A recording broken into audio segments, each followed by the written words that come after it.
Beleza, pessoal, tudo bem? Desafio então, hein? Na verdade, eu já tinha um desafio de fazer um curso que, aliás, quem tiver mais interesse, porque eu já vou avisar, vai ser corrido mesmo, né, porque estamos apertados aí com o cronograma. Esse é um curso de 4 horas, que eu tenho ele disponível, depois eu posso passar para vocês, porque tem todo ele em vídeo na plataforma Equipaquera Edu, quem tiver mais interesse nesse tema. Então, o meu desafio foi compilar um curso de 4 horas em 1 hora de palestra, e na verdade eu vou ter que ser super rápido.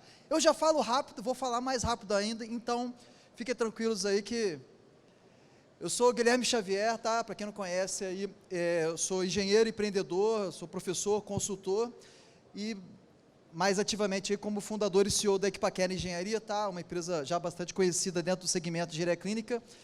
Já estamos aí com mais de 140 clientes atendidos em 22 estados do Brasil. A gente tem uma atuação bastante relevante dentro do sistema Unimed, são mais de 60 clientes atendidos. E atualmente eu sou coordenador da ABDH, que inclusive hoje estou aqui com a nossa presidente Beth, que está ali no fundo, da Associação Brasileira para o Desenvolvimento do Edifício Hospitalar, mas também já fui muito ativo na ABCLIN, Associação Brasileira de Engenharia Clínica, tanto como diretor quanto coordenador. Pessoal, o Galdino falou bastante aí sobre a questão do futuro, do novo mercado de trabalho, e isso é algo assim que eu vou usar como introdução, como, né, nós estamos na 4ª revolução industrial, certo? Né? Vou passar voando por isso aqui, que é justamente a convergência das tecnologias digitais, físicas e biológicas. Pessoal, todas essas novas tecnologias, robótica, impressão 3D, internet das coisas, inteligência artificial, que o Galdino falou bastante, blockchain, realidade virtual aumentada, tudo isso está mudando todas as profissões e não vai ser diferente na nossa área de engenharia clínica e hospitalar. Na realidade, o Fórum Econômico Mundial, no último encontro deles, eles emitiram um relatório, que é esse The Future of Jobs, que envolveu as 300 maiores empresas do mundo. Só para vocês entenderem a relevância disso, a soma dessas empresas representa 70% do PIB mundial. E eles chegaram como conclusão que até 2025 vai haver uma inversão. Hoje, 71% das horas de trabalho são realizadas por pessoas e 29% por máquinas, computadores, robôs. Até 2025 vai haver uma inversão, né, onde vai alcançar 50%. Gente, é óbvio que isso vai mudar as funções desempenhadas e as habilidades desejadas pelo mercado de trabalho. O que eu estou falando aqui, gente, é que o Galdino mostrou muito isso, é até interessante estar fazendo a minha palestra logo depois da dele. Aonde é que vão ficar as habilidades mais importantes para nós, seres humanos? É justamente naquilo que ainda vai levar um tempo até que os computadores consigam ter, que é o quê? Criatividade, empatia, pensamento crítico e capacidade de persuasão. Vocês concordam, né, que vai levar um tempinho até que a gente tenha lá aqueles robôs do Star Wars, né, que tem criatividade, empatia e tudo mais? Então, assim, vai levar um tempo ainda. Então, é justamente nesse tipo de habilidade humana onde estão realmente os grandes diferenciais quando a gente escolhe aí os profissionais, tanto no processo seletivo, falando tanto como empresa, né, que a gente tem que se vender, saber se vender, quanto profissionais, que a gente tem que saber também se vender, saber defender o nosso marketing pessoal. Outro aspecto que eu coloco nessa introdução aqui é essa questão de protagonista versus coadjuvante. Por que eu estou colocando isso? Porque nós trabalhamos na área médica, na área de saúde, onde certamente que os médicos, os enfermeiros são os protagonistas, ok? E nós, enquanto serviço de apoio, né, na engenharia, nós somos um serviço de apoio, às vezes a gente está lá, relegado ao subsolo, na sala sem janela, do lado do morgue, né? Aquele tipo de coisa, e esse aspecto de ser um serviço de apoio, nos colocando não só como coadjuvante, mas na verdade, às vezes até como, se fosse um palco de teatro, certo? Em que tem lá, tá vendo aqui o protagonista claramente ali, os coadjuvantes, a gente estaria lá no fundo, lá na iluminação, né? Ou então no figurino, a engenharia talvez estaria mais para isso. E esse aspecto acaba trazendo uma questão um pouco ingrata na manutenção, não é? Não tem um estigma da manutenção, que quando está tudo funcionando bem, ninguém lembra da gente, e só lembra da gente quando é para reclamar.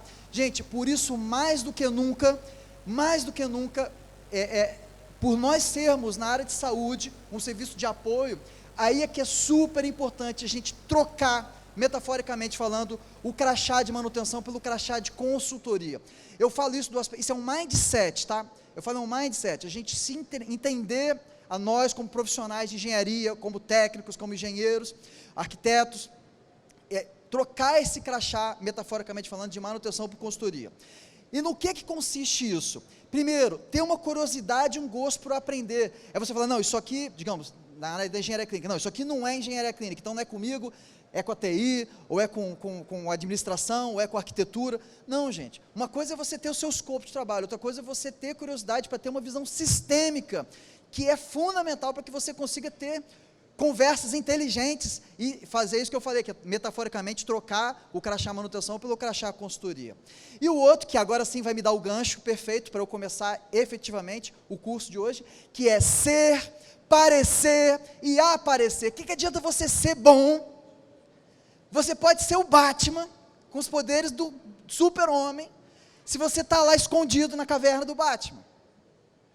O que adianta ser, se você não parecer e não aparecer? E tem que ser nessa sequência, né? Aquele cara que tenta aparecer, mas na verdade é ruim, vai dar errado. Então você tem que ser bom, parecer e aparecer do jeito certo.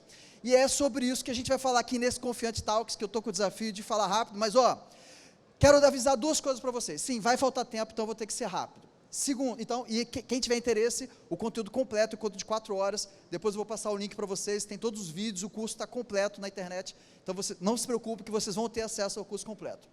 E o segundo é o seguinte, eu vou começar por coisas tão básicas quanto, por exemplo, tem que cortar o cabelo e fazer a barba direitinho, ou ter a unha, é o tão básico, eu vou começar pelo básico do básico, mas eu tenho certeza que todos vocês vão concordar que mesmo quando eu falar o básico, são coisas que a gente tem que treinar as nossas equipes. Então, peço desculpa pelas coisas básicas, mas saibam que isso aqui a gente tem que treinar os nossos técnicos, os nossos engenheiros, as nossas equipes, mesmo no básico, porque quantas vezes eu, como contratante, não contratei pelo currículo e demiti pelo comportamento, demiti pela falta de postura, ou porque a pessoa que não sabe nem chegar e conversar, e aí a gente vai falar sobre isso. Então, o primeiro tópico básico, gente, uniforme, é uma questão assim que serve, ainda mais para a gente que trabalha dentro de hospital, uniforme e crachá, é algo do tipo assim, primeiro, o crachá, eu quero que as pessoas saibam o meu nome, então eu tenho o prazer de deixar meu crachá aqui virado para frente, para as pessoas saberem o meu nome, me chamarem pelo nome. Mas o outro aspecto do uniforme também é o seguinte, quando a gente entra dentro de uma sala, de uma internação, tá? Estamos lá como engenheiro, como técnico, está dentro de uma internação. A gente não pode assustar os pacientes ou assustar os acompanhantes. O uniforme mostra que nós somos pessoas que estamos ali a trabalho. Gente, eu vou no hospital que tem lá a minha equipe, aí chega lá, estou lá um técnico meu com uma camisa do Iron Maiden. Eu falo, meu amigo, você vai chegar no setor, o pessoal vai achar que é a morte que veio buscar lá o paciente, lá com aquela caveira desenhada. Então, pessoal, o uniforme, ele diz que nós somos profissionais trabalhando a serviço aqui, não estamos de brincadeira. Outra coisa, sujou, trocou, gente, o uniforme sempre limpo, não é só porque eu sou da manutenção, que tem que chegar lá todo estrupiado, como se fosse aquele mecânico lá que deita no chão para consertar o carro, entendeu? O jaleco é, portanto, uma ótima opção para a gente, se vai fazer alguma coisa que pode sujar a nossa roupa, entendeu? Então, ter lá uma muda e tudo, gente, é o básico, eu falei que ia começar pelo básico. Maquiagem, tá? Para as meninas aí, gente, se nós trabalhamos na área de saúde, nós temos que adotar o dress code compatível com a área de saúde. A área de saúde é uma área mais conservadora, é uma área onde menos é mais, tá? Portanto, ser discreto na escolha dos tons, ok? Até mesmo a questão de perfume, até ideal, se possível, até não usar perfume. Então, isso é o tipo de coisa que a gente tem que treinar nas nossas equipes sobre o que é o dress code ideal para a área de saúde. Aqui, vou até passar rápido porque as imagens são autoexplicativas. Quando eu falo de dress code, é justamente assim, nós não estamos na indústria criativa, nós não estamos na área, nós estamos numa área que é uma área tradicional, mais conservadora, por isso existe ali essa questão da gente treinar as nossas equipes em relação a ter isso, porque bom senso, gente, bom senso é a riqueza mais bem distribuída do mundo, né, porque até o mais pobre se acha o mais rico de bom senso, por isso tem que ter treinamento nas coisas mais básicas, tão básicas quanto isso que vocês estão vendo aqui.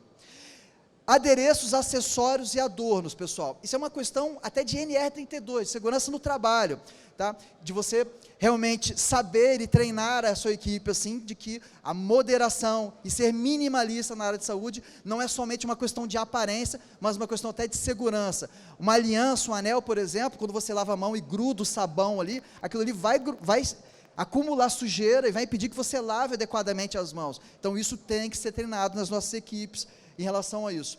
Locais reservados para alimentação, tá? Mesma coisa, o pessoal lá vai comer uma maçã no trabalho, e aí lava aquela maçã naquela pia, que não é destinada para isso, uma pia de procedimento médico. Temos que treinar a nossa equipe em relação a essas questões. Até porque você comer no local errado não é só um risco para você, quando, por exemplo, você vai deixar sujeira, migalhas e coisas ali que vão ser foco de vetores, de barata, de coisas assim, o que não é só o risco biológico para você, mas também você estaria contaminando, sujando os outros ambientes.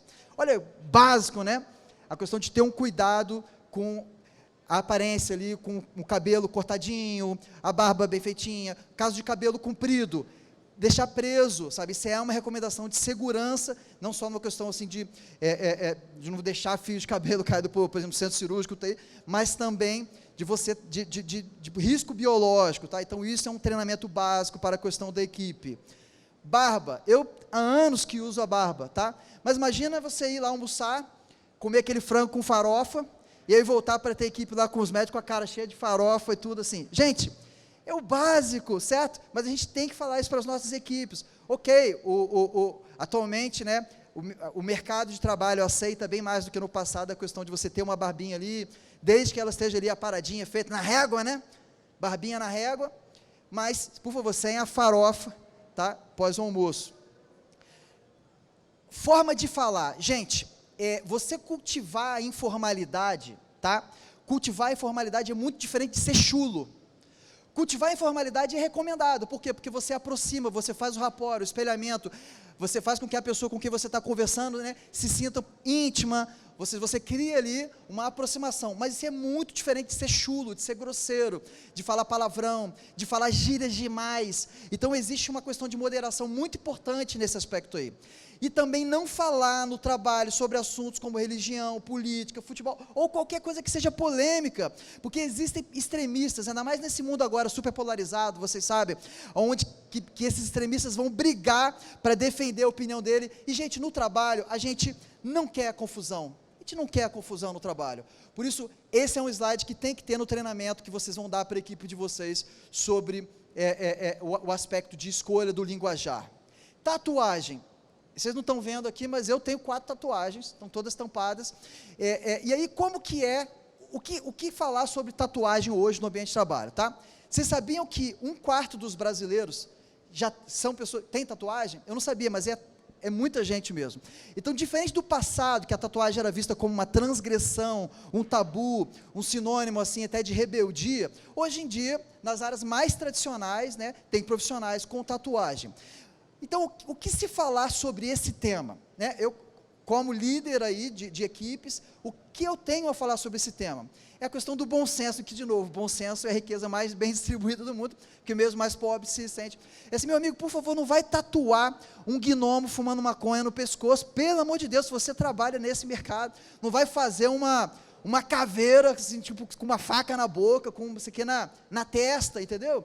Porque se você escolheu esse mercado, se você escolheu essa profissão, dentro do mercado de saúde, como engenheiro, como arquiteto, como técnico, poxa, bom senso na escolha, por quê? Porque a primeira impressão é o que fica, ok? Depois que a pessoa te conhece, vai saber que você é roqueiro, motoqueiro, que você é engenheiro, mas lá fora você tem uma banda de heavy metal, não tem problema, mas use técnicas, assim, até mesmo para, pelo menos quando você está fazendo uma entrevista de emprego, ou no meu caso, quando eu vou vender o meu trabalho, vou vender a minha empresa ali, numa primeira impressão, eu não quero que a imagem da tatuagem fale mais alto do que o meu trabalho, do que a minha reputação. Então, esse é o aspecto aqui que a gente fala sobre isso. E perfil público nas redes sociais. Gente, isso aqui, olha a foto que o cara coloca no WhatsApp.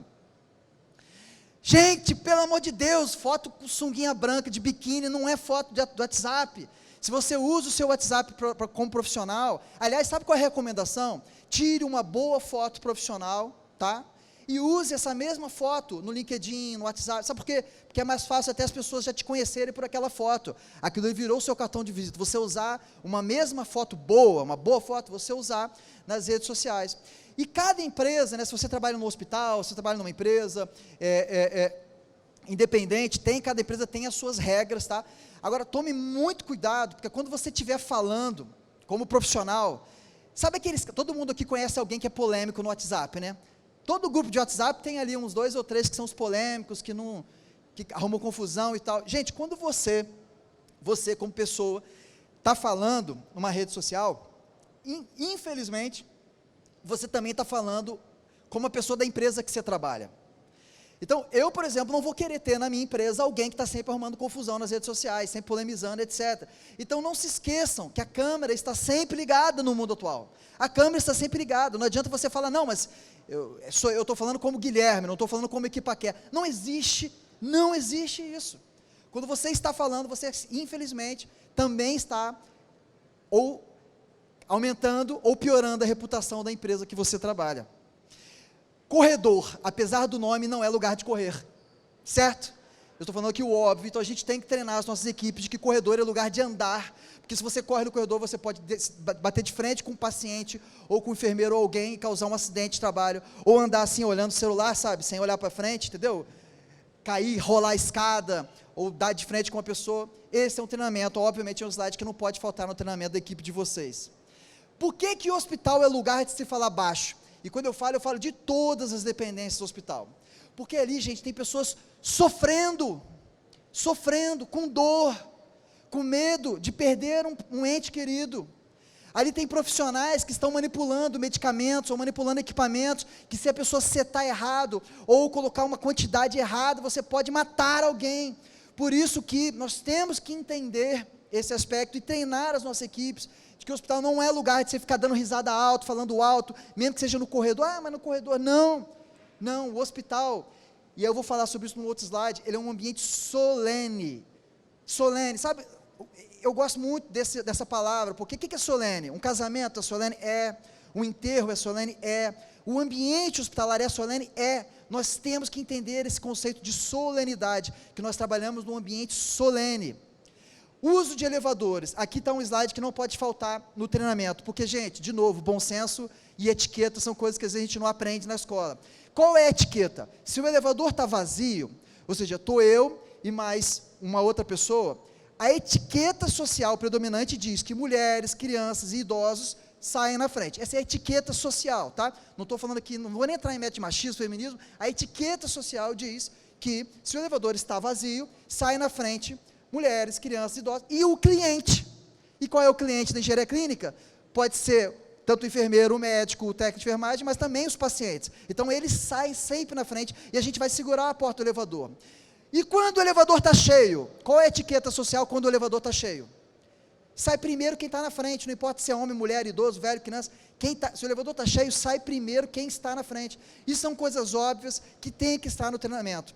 Fora também o seguinte, quando a gente precisar, igual está aqui, carregar volumes muito grandes, sabe quando chegou lá 37 monitores novos do hospital, ou 10 ventiladores novos, de se informar com a hotelaria, ou com a gerência responsável, qual é o horário mais adequado, qual é o elevador mais adequado. Pessoal, isso que eu sei que é óbvio para muitos de vocês, mas vocês estão treinando o estagiário quando entra lá na equipe de vocês?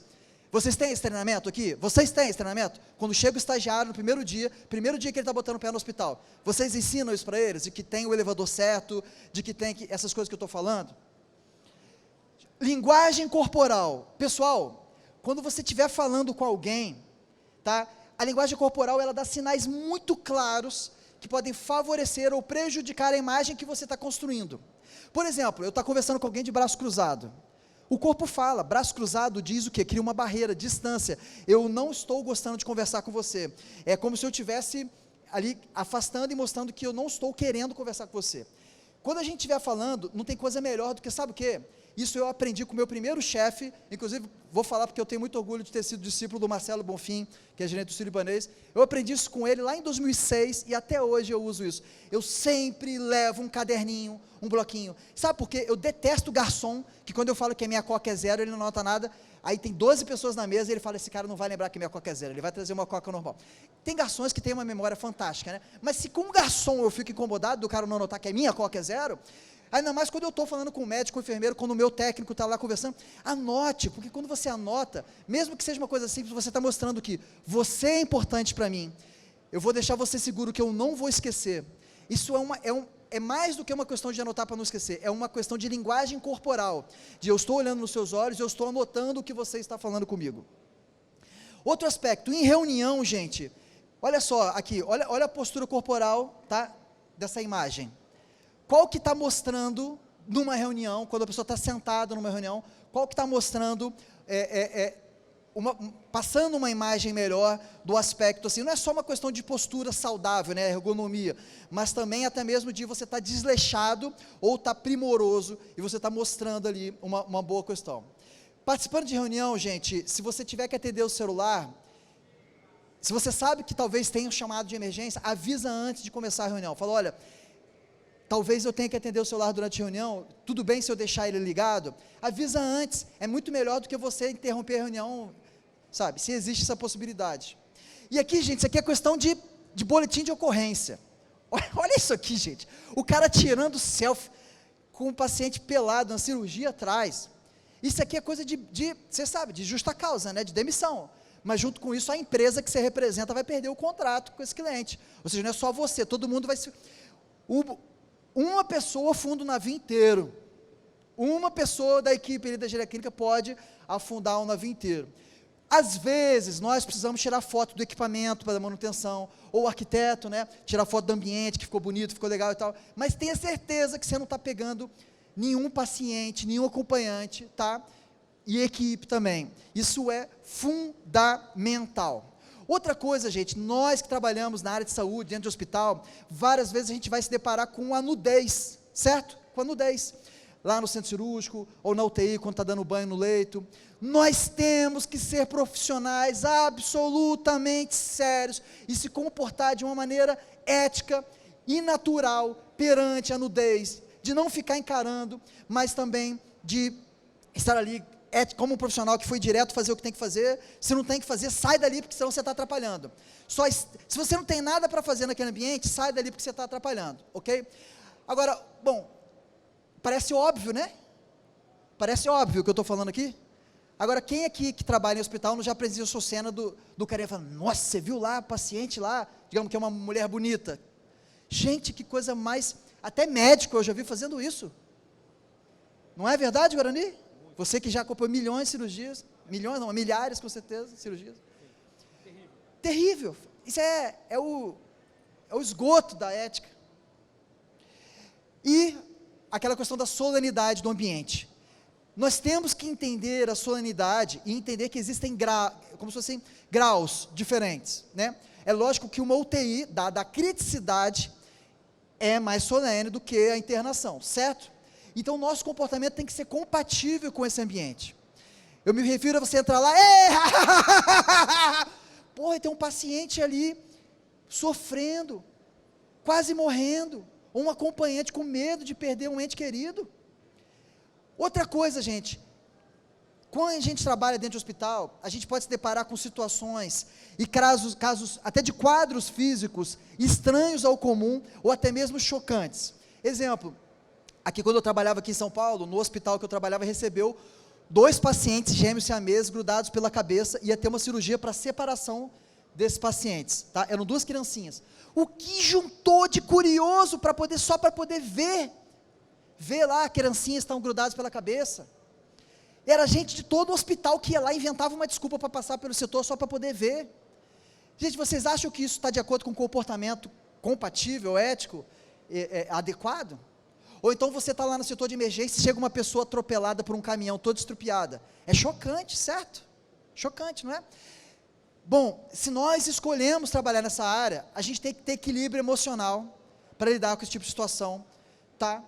E tem vezes que pode até ser que aquilo seja tão complicado que você tem que sair do ambiente, se reestruturar, para depois voltar para o ambiente e continuar fazendo o seu trabalho. Mas em absoluto, nós temos que treinar a nossa equipe para ter um comportamento compatível com o que a nossa profissão exige, sem curiosidade. Se você está no ambiente, você está sendo necessário lá, tá? E saber se comportar correto. Agora eu vou virar um pouquinho aqui, vou falar sobre atendimento ao cliente. Gente, vocês sabem que a insatisfação é como se fosse o coronavírus, é um vírus contagiante, porque uma pessoa satisfeita, ela vai te indicar para 5 pessoas. Agora uma pessoa insatisfeita vai atravessar a cidade para falar mal de você. Uma pessoa insatisfeita fala mal de você para 20 pessoas, é 4 vezes mais do que um satisfeito. É por isso que até na metodologia NPS, né, quando você fala ali de 0 a 10, qual a nota, o satisfeito, que é o promotor, é só 9 e 10. Agora, o insatisfeito é até o 6, é o insatisfeito. E 7 e 8 é neutro. 8, gente, eu aprendi na escola, quando eu tirava um 8, eu comemorava, né? Chegava meu pai mostrando o boletim, 8! Pô, mas 8 é neutro. O promotor é só 9 e 10. E aí, é que nós que temos equipe para treinar, temos que ensinar o conceito. Eu tenho que tomar cuidado aqui que desamarrou meu cadastro. Temos que tomar cuidado e ensinar a nossa equipe o conceito de qualidade real e qualidade percebida. Bom, eu sei que já chegou no intelecto de vocês, mas eu quero que chegue no coração de vocês o que eu vou falar agora, por isso eu vou dar um exemplo. Eu, lá no meu primeiro cargo de liderança como engenheiro clínico dentro de um hospital, tinha lá alguns técnicos, mas eu me lembro perfeitamente de 2, que eu vou chamar aqui de técnico 1 e técnico 2. Gente, o técnico 1 era rápido, produtivo, resolutivo. O tempo médio de resolução dele era 12 horas, super rápido. Ou seja, o cara fazia o trabalho rápido, bem feito, e entregava lá.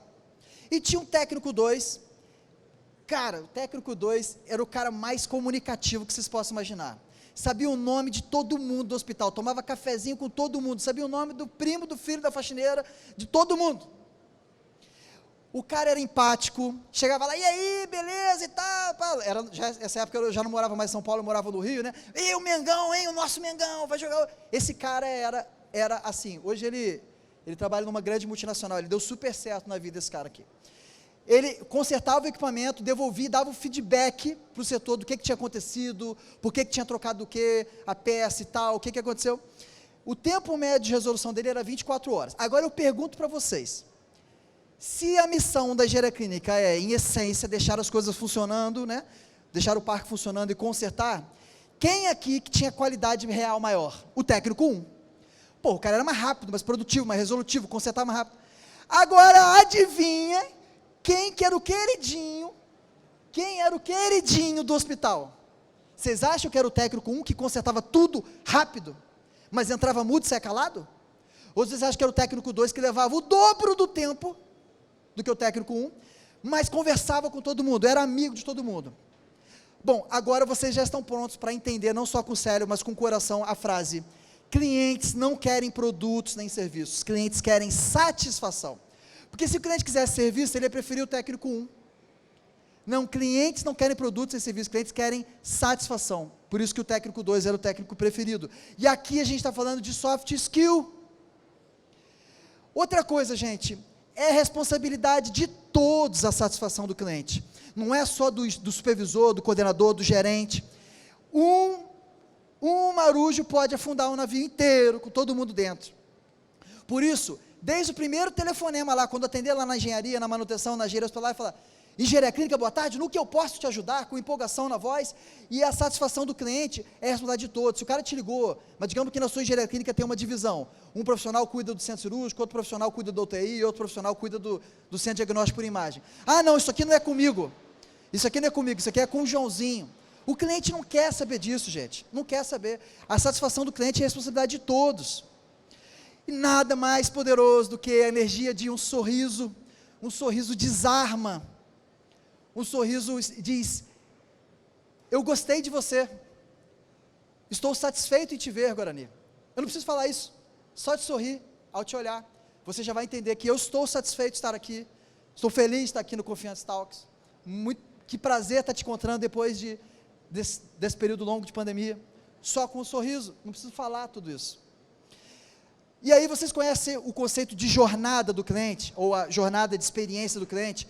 Muito tem se falado sobre a jornada do paciente também dentro do hospital, né? Qual é a jornada? São todos os pontos de contato que ele tem desde a internet, ou seja, não é na recepção, é na internet quando ele pesquisa sobre você, sobre sua empresa, sobre o seu hospital, ou no caso de profissionais, sobre o seu currículo no LinkedIn, talvez, entendeu? Então, a jornada da experiência do cliente diz que todos os pontos de contato importam, desde o primeiro telefonema: engenharia hospitalar, bom dia, no que eu posso te ajudar? E aí vem esse conceito de agressivamente gentil. Não vai dar tempo de eu aprofundar nisso, mas eu recomendo muito que vocês pesquisem o case da Disney mesmo. A Disney é um dos cases mais fantásticos para a gente comparar e trazer para a nossa empresa ou para o nosso hospital. Aí, eu vou agora usar 2 slides falando da Disney. a pergunta por trás da pergunta. Nós, da área da engenharia, somos notavelmente mais pragmáticos do que outras áreas, certo, das ciências humanas. E às vezes o pragmatismo é desculpa para você ser muito seco, do tipo, sim, não sei, etc., não é comigo. Gente, é preciso ter paciência para interpretar e antecipar a pergunta por trás da pergunta. Eu vou dar um exemplo, e aí vocês vão entender. Por exemplo, uma família de brasileiros foi para a Disney, e o brasileiro está acostumado com as coisas que atrasam, né? Tudo aqui no Brasil não começa, começa 15 minutos depois, isso é normal para a gente, as coisas começarem depois, mas na Disney não. E aí, esse casal de brasileiros chegou lá para um pipoqueiro lá da Disney, mas que também é funcionário treinado da Disney, e perguntou para ele assim, que horas começa o desfile das 15 horas? Que horas começa o desfile das 15 horas? Bom, aqui no Brasil, se alguém faz uma pergunta desse tipo para a gente, é capaz de a gente responder assim, das 15 horas, né?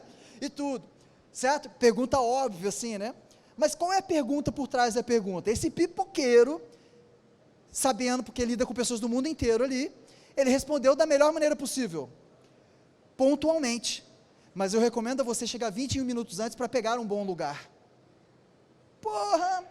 Aqui apagou para mim aqui. Que resposta boa, né? É a pergunta por trás da pergunta, tipo, pontualmente, mas eu recomendo a você chegar 20 minutos antes para pegar um bom lugar. Gente, quantas vezes nós, no nosso trabalho, estamos perdendo excelentes oportunidades de fazer especialmente na área de vendas. O cara entra numa loja lá da Multicoisas perguntando se tem aquele guarda-chuva que abre ao contrário, aí o cara fala assim, não. Aí o cara vai embora. Ele podia ter perguntado, não, mas por que o senhor está procurando guarda-chuva? Ah, porque é aniversário do meu irmão, ele é doido por aquele guarda-chuva. Seu irmão gosta de, sei lá, ferramentas, pô, cara, olha isso aqui, entendeu? Aí faz uma venda.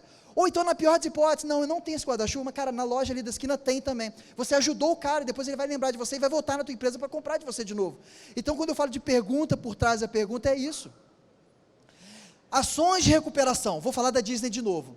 Chegou lá, aquela mesma família, aí estava na fila para o menininho, que era doido para pegar um autógrafo do Capitão Gancho. Aí logo quando chegou na vez dele, o Capitão Gancho, que é uma pessoa, estava apertado para xixi, foi no banheiro, logo na vez o menininho, eu quero o Capitão Gancho. Aí, de novo lá, alguém que não tinha nada a ver com aquilo, porque na Disney, todos são responsáveis pela satisfação do cliente, desde o pipoqueiro ao segurança, as pessoas responsáveis pelo entretenimento. O que está acontecendo? Por que a criança está chorando? Ah, não, não é nada não, porque o Capitão Gancho, logo na nossa vez, o Capitão Gancho, acho que trocou de turno, foi no banheiro. Vocês estão hospedados aqui dentro da Disney mesmo? Qual é o hotel que vocês estão? Qual é o quarto que vocês estão? Aí anotou, só isso. Tá. Quando essa família chegou no hotel de noite, a janela estava aberta, as cortinas balançando, em cima da cama tinha um bonequinho do Peter Pan com um bilhetinho, dizendo assim, puxa, eu estive aqui no quarto, por isso que deixou a janela aberta, como se o Peter Pan tivesse entrado voando pela janela e saído voando. Nossa, eu fico até arrepiado com isso, eu me emociono com esse exemplo. E em cima da cama o bonequinho dizendo, o Capitão Gancho é malvado, né? Ele também já me deixou muito chateado, muitas vezes, mas puxa, toma aqui, para você lembrar da magia da Disney, ou qualquer coisa do tipo. É 100% de satisfação a meta, entendeu? Por isso, gente, problemas são oportunidades para você deixar o cliente até mais satisfeito do cliente. Enxerguem na engenharia clínica, na engenharia hospitalar, que um problema pode ser a oportunidade de você recuperar, ações de recuperação, e você deixar esse cliente até mais satisfeito do que o que ele estava antes. Outro macete aqui, gente, começar positivo. Se você, quer ver, por exemplo, isso é comum, né? Quando a gente vai dar um feedback para alguém, não é? Não é normal primeiro você começar pelas fortalezas, certo? Para depois você falar os pontos de desenvolvimento. Isso é um exemplo bom, que eu acho que muita gente faz isso, né? Olha, você é muito bom nisso, mas você precisa, né? O famoso mais, né? Mas você precisa melhorar a tal ponto. Mas eu vou falar uma coisa não tão óbvia, nas negociações, nós seres humanos costumamos nas negociações que a gente faz, focar muito mais nos pontos de discordância, do que nos pontos de concordância. Vamos lá, estamos lá comprando o sistema, 10 sistemas de vídeo da confiança, já concordou sobre o escopo, já concordou sobre o modelo, já concordou sobre a garantia, às vezes vai dar uma garantia estendida, já concordou sobre o treinamento, às vezes vai dar um treinamento estendido, já concordou sobre a manutenção, se talvez tivesse sendo negociado algum contrato de manutenção, 90% já está sendo concordado, às vezes tem uma coisa ali, um detalhe. Então, gente, nas negociações, comece primeiro pelos pontos de concordância, para depois, por quê? Porque isso gera uma proximidade, gera um senso de confiança, gera um senso de que você está ali, primeiro se aproximando, para depois tratar os projetos, as questões mais complicadas. Por isso a gente fala, comece sempre com uma gotinha de mel antes do remédio.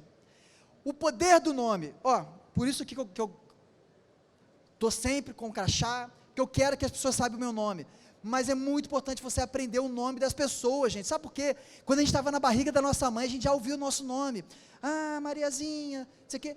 Por isso o nome é o som mais bonito para uma pessoa, o som do nome dele. Porque a gente ouve isso desde que a gente está na barriga da nossa mãe.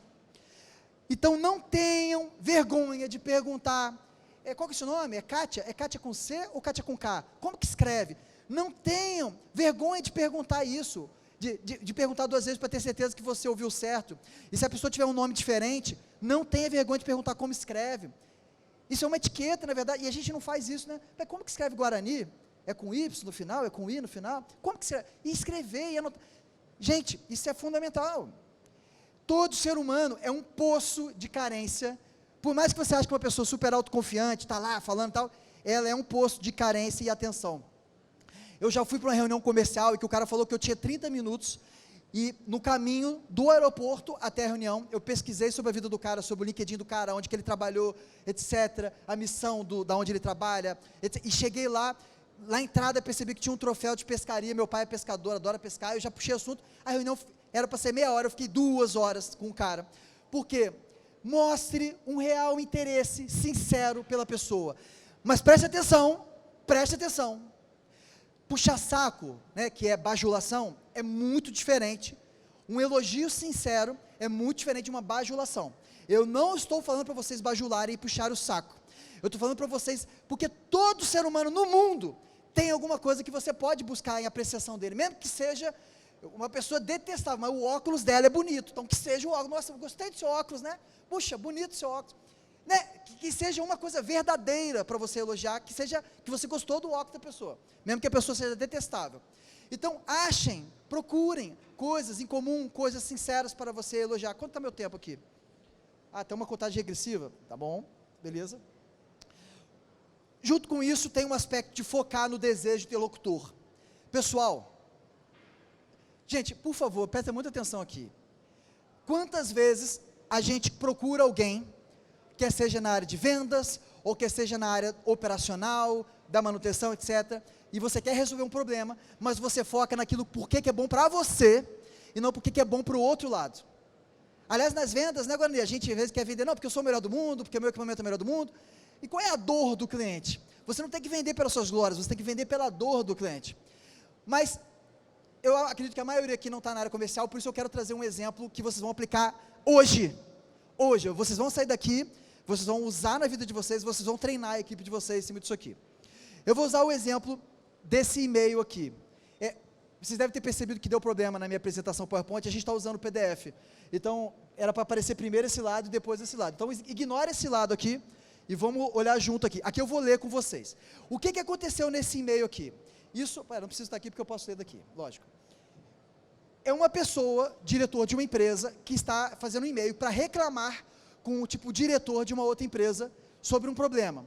E vocês vão perceber que na esquerda ele começa falando por que isso é ruim, por que está atrapalhando ele, e só por último que ele fala por que é bom para outra parte. Ou seja, ele fez tudo errado. Ele começou primeiro falando por que é bom para ele, e por último ele fala por que é bom para o outro lado. Enquanto o que ele deveria fazer é o que é o e-mail da direita, que aí primeiro ele fala por que é bom para outra parte, depois, vamos ler junto? Olha só. Eduardo Silva, os serviços da nossa estação de transbordo aqui no Porto estão sendo prejudicados, porque uma grande parte do material das suas encomendas chega para nós nos seus caminhões quase de noite. Essa situação resulta em congestão, hora extra dos nossos funcionários, demora de caminhões de embarque. Olha, em 10 de novembro recebemos um lote de 600 peças da sua companhia, que chegou a 17h30, né? Botou uma exclamação para dizer que está brigando.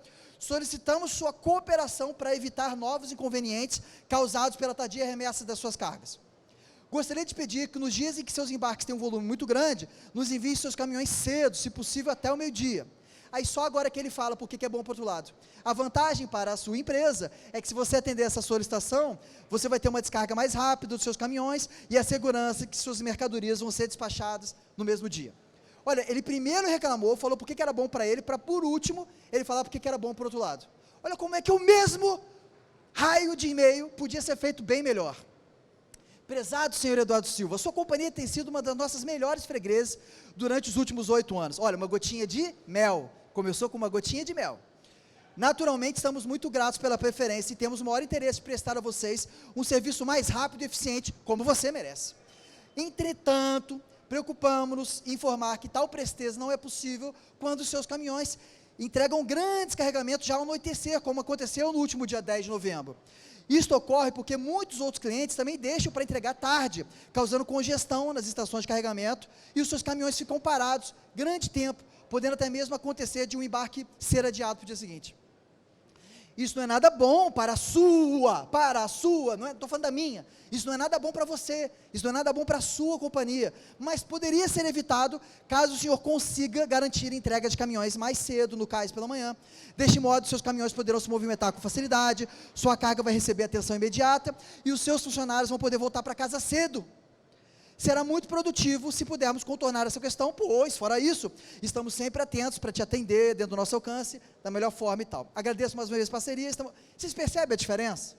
Vocês percebem como que no primeiro e-mail o cara focou totalmente no interesse dele, e no segundo e-mail ele escreveu a mesma coisa, mas com foco na visão do outro, enxergar com os olhos do outro. Isso é a empatia, é uma das soft skills mais relevantes, a capacidade de enxergar com os olhos do outro, porque se você faz isso, você se torna um vendedor melhor, um negociador melhor, um engenheiro melhor, um técnico melhor. Já dizia Sócrates, há muito tempo atrás, ele falava das 3 peneiras de Sócrates, a peneira da verdade, da bondade e da utilidade. Se você tem algo a dizer, se não for bom, útil ou verdadeiro, qualquer uma dessas 3 peneiras, se não tiver, não precise falar, porque críticas são inúteis, quando a crítica é só para criticar. Se não é boa, útil ou verdadeira, essa crítica é inútil, você só vai despertar o efeito oposto de deixar a pessoa chateada, e ela não vai mudar só de sacanagem para não dar o braço a torcer. Por isso, gente, qual era o método socrático? Quando você tem uma pessoa que está ali argumentando com você, um opositor. Sócrates, ele era muito conhecido por ser um excelente argumentador, e ele usava o método socrático, que é você achar pontos de concordância. Por exemplo, assim, eu estou discutindo alguma coisa com o Guarani, mas o Guarani, você concorda? E eu começo a falar palavras, que a resposta obviamente é o sim.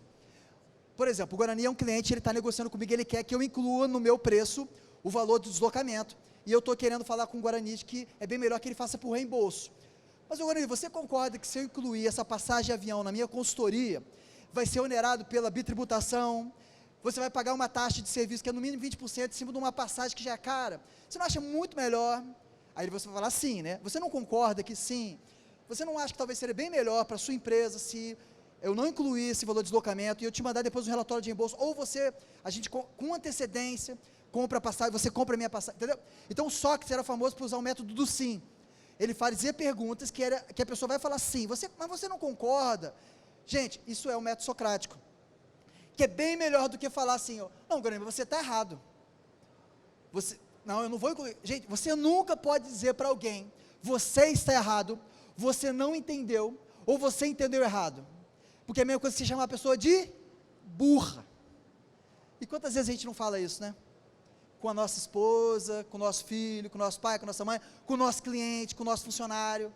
Não, você está errado, não é isso, cara. Ou, não, Guarani, você não entendeu o que eu quis dizer. Gente, eu tenho que amarrar meu cadastro aqui, senão eu vou cair daqui a pouco. Espera aí. Calma aí, foto.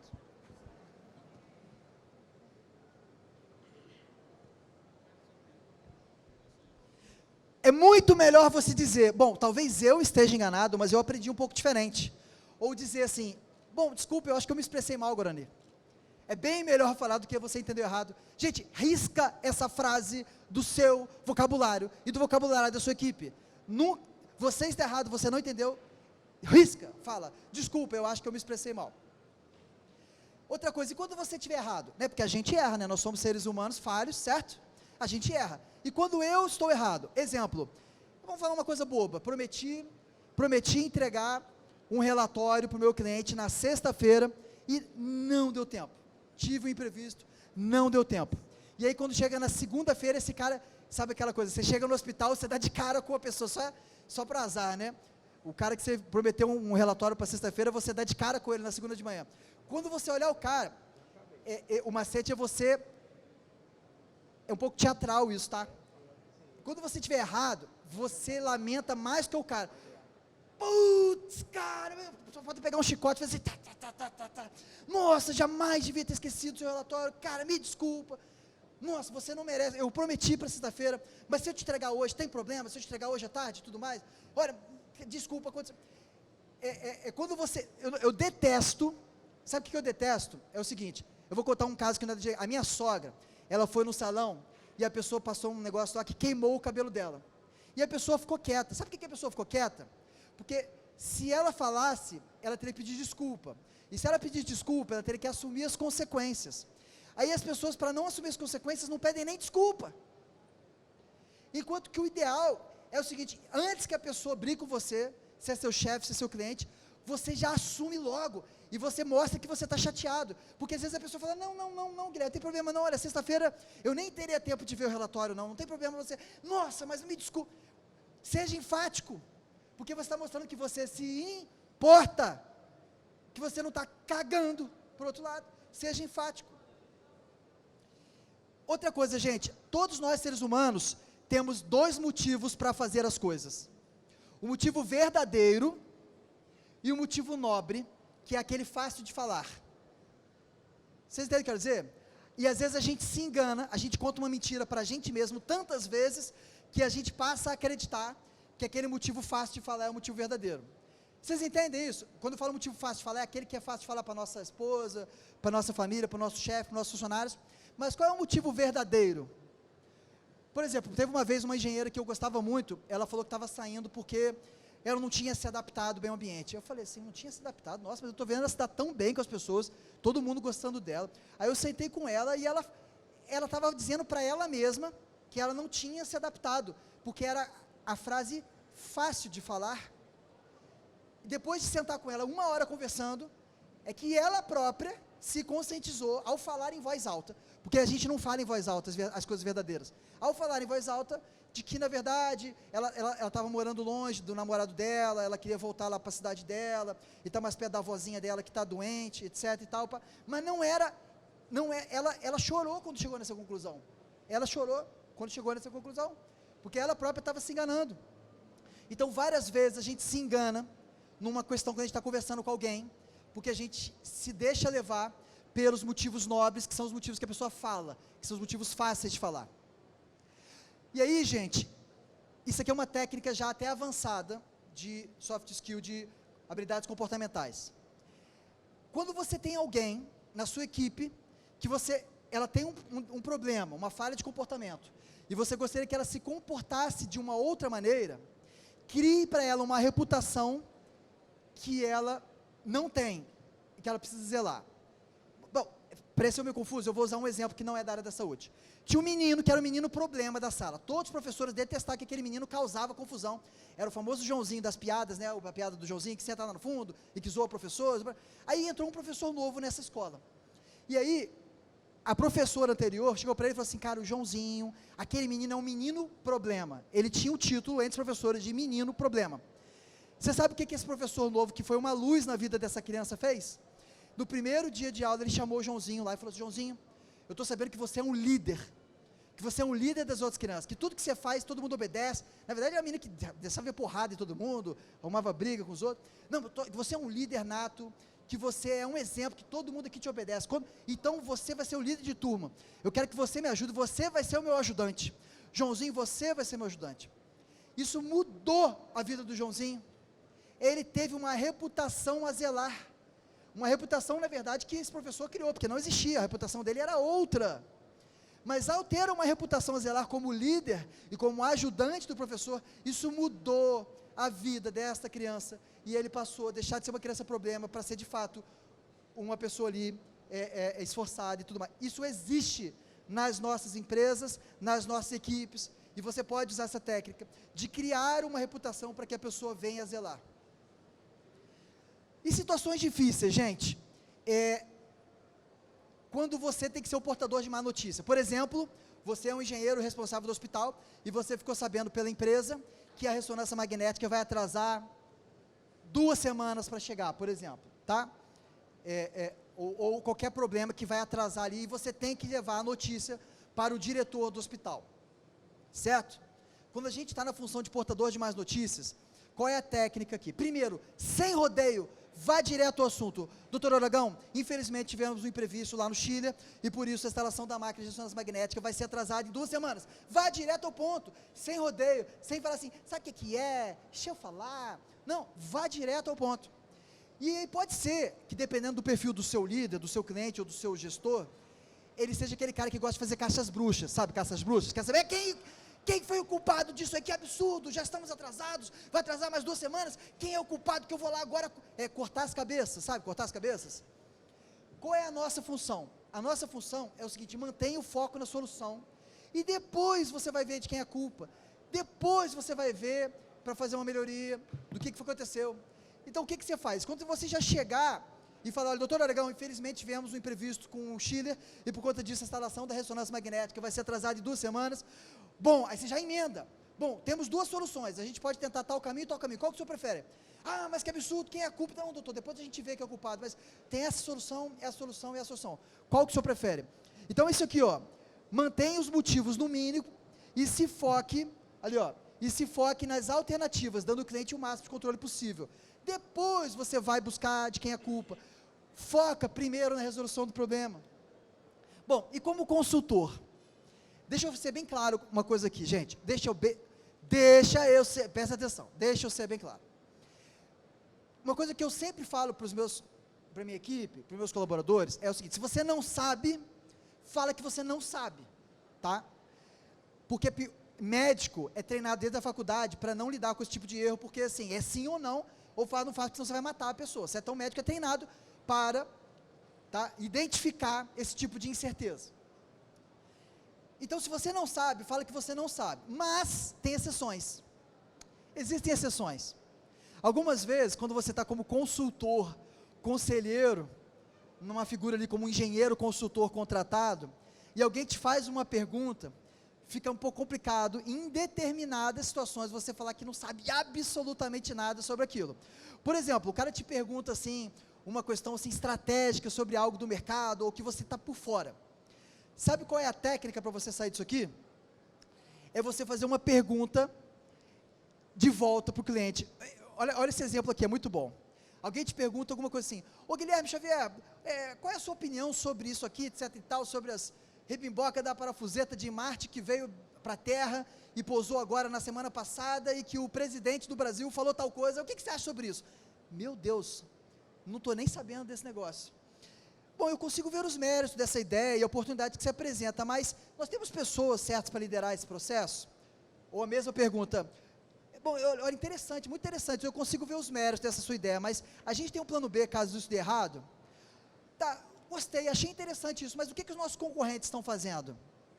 Ou o que opções você consideraria antes de decidir sobre essa proposta? Então assim, existem técnicas para que você responda uma pergunta com outra, e aí você ganha tempo para formar a sua opinião, agora eu sei do que ele está falando, até porque às vezes a pessoa usa um nome diferente, uma terminologia diferente que você conhece, e você até sabe sobre aquilo, mas você só não tinha entendido, e aí fala, não sei, né, pode ficar feio, então você devolve com uma outra pergunta. E gente, eu não vou extrapolar muito tempo, tá? Só faltam 2 slides. Pense na reputação como seu maior patrimônio. Dificuldades vão vir, gente, mas a reputação é o seu maior patrimônio.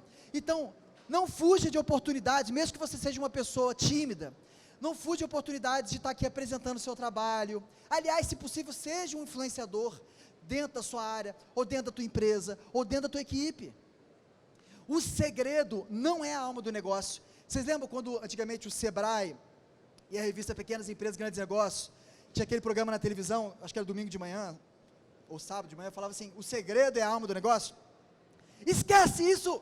O segredo não é mais a alma do negócio. A alma do negócio são as conexões.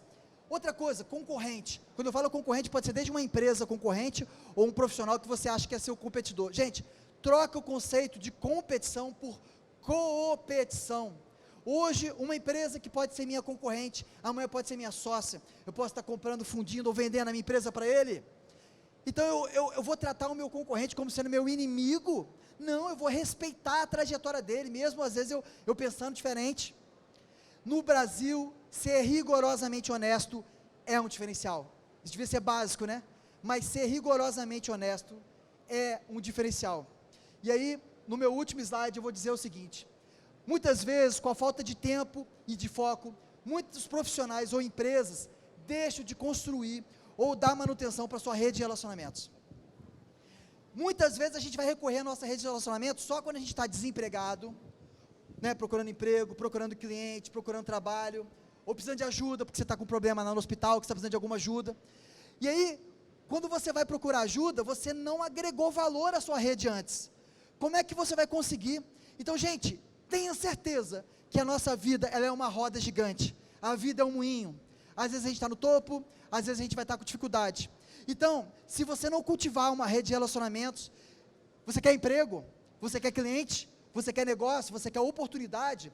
Se a gente vive na era da colaboração, das conexões, das redes online e offline, trabalhar a rede inteligente é fundamental. 75% dos clientes e dos empregos vêm da rede de relacionamento colaborativa. Por isso, gente, construir e cultivar uma rede de relacionamento inteligente através de interações colaborativas é o maior segredo do sucesso profissional e empresarial. O lema é servir para ser servido. E com isso eu encerro a minha palestra. Espero contribuir com vocês. E ó, o conteúdo completo, depois eu vou passar o link, tem os vídeos, tá? Foi meio corrido, mas obrigado.